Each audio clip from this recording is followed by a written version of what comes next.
What's up, it's me Pagey here once again with another video on The Flash Season 3 as well as Supergirl, Arrow and Legends of Tomorrow as well.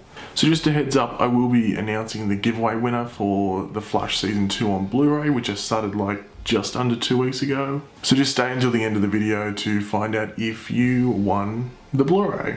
So with all the new seasons of the CW TV shows fastly approaching and hitting our screens in, over the next month or so, one of the next big things we'll be waiting to see is the whole big 4-night crossover with all the shows like Supergirl, The Flash, Arrow and Legends of Tomorrow. Now that is actually the order the crossover will be in, as well as the regular weeks play out after the first week. Flash and Arrow are on their own week for episode 1, and then the next week it's Supergirl, The Flash, Arrow and Legends of Tomorrow.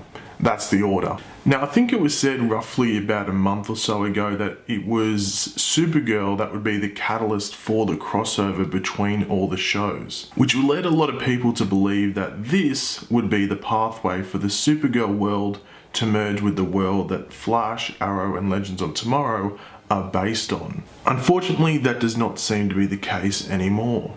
Greg Berlanti is the dude who started this whole universe with the help of Andrew Kreisberg as well. And in an interview recently, he suggested that Supergirl, as in the show, will play a limited role in the crossover, while also suggesting that The Flash, Arrow and Legends of Tomorrow will be the actual crossover story chapters. So this is actually what Greg Berlanti said, but to go through it, we're going to have to put on the quote glasses. It's a new thing I'm bringing to the channel. Whenever we read a quote from someone, we'll chuck on the quote glasses. I don't wear glasses, they've got holes through them. Yeah, just ignore it. Nerd! So this is what he was quoted in saying. He said, "You are really trying to run a single production across 3 different productions, but they're run as 3 separate entities. We have to figure out when we're borrowing one actor from where.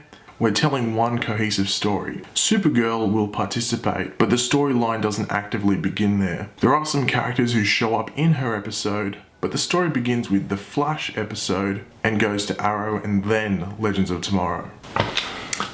Quote glasses off. There is more that he said and I'll go over it in a second. I just want to quickly go over this first portion and just go over some of the points that he makes. So what we are seeing here from this first portion is something that I think most of us knew was going to happen. The difficulty of getting 4 shows to do a crossover over 4 episodes during the same week. Actors and producers from The Flash and Arrow have said that even the crossovers they have done in the past 2 seasons are very, very difficult to get done. And that's why we don't see 3, 4 or 5 crossovers between the 2 shows per season. And as I said, that's only 2 shows, so imagine having to do that with 4 shows. There is no need to worry though, in my opinion. This big crossover will still happen. They will probably just speed up filming of the previous and next episodes of each show after the crossover to allow that extra time to film the crossover episodes. The other thing to take from this first passage is that some characters from the other shows will show up in the Supergirl episode of the crossover week.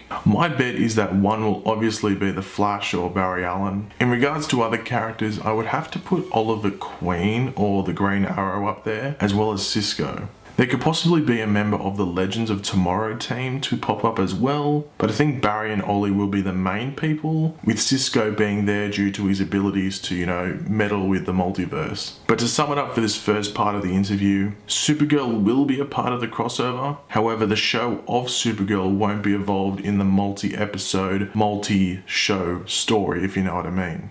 Now let's move on to the second part of this interview. Quote glasses back on. I look ridiculous with these. We're just getting into designing the bad guy for it. And we start now, but it doesn't air until the end of November. We will put a lot of time between now and then figuring out visual effects sequences. Just today I was holding the 3 scripts back to back. That's like 180 pages of material. It's a 3-hour story, almost a mini-series. That's the end of these for this video.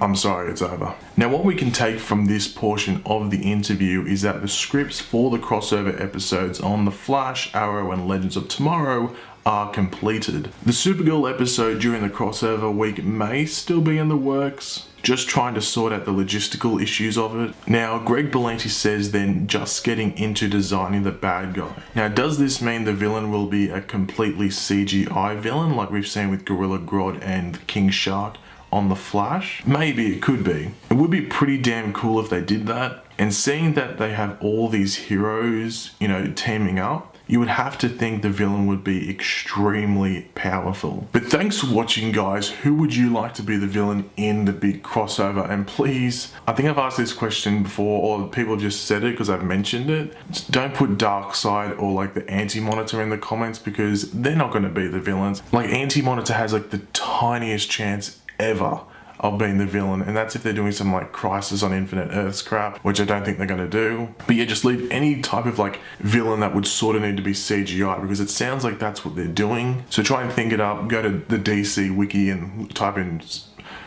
like really big villains or something like that need to be CGI, and I know, leave them in the comments. Now we'll get into the giveaway winner for the giveaway I started about 2 weeks ago. As I said, it is for The Flash Season 2 on Blu-ray. The winner is actually Shane Hutch, and this is like what he said. So just check your YouTube inbox, Shane, and there should be a message from me.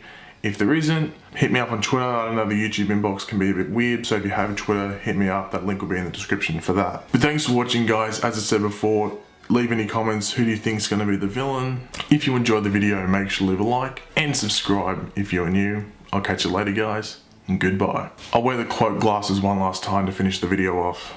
Okay. I'll do some, yeah, okay, that's it. Goodbye.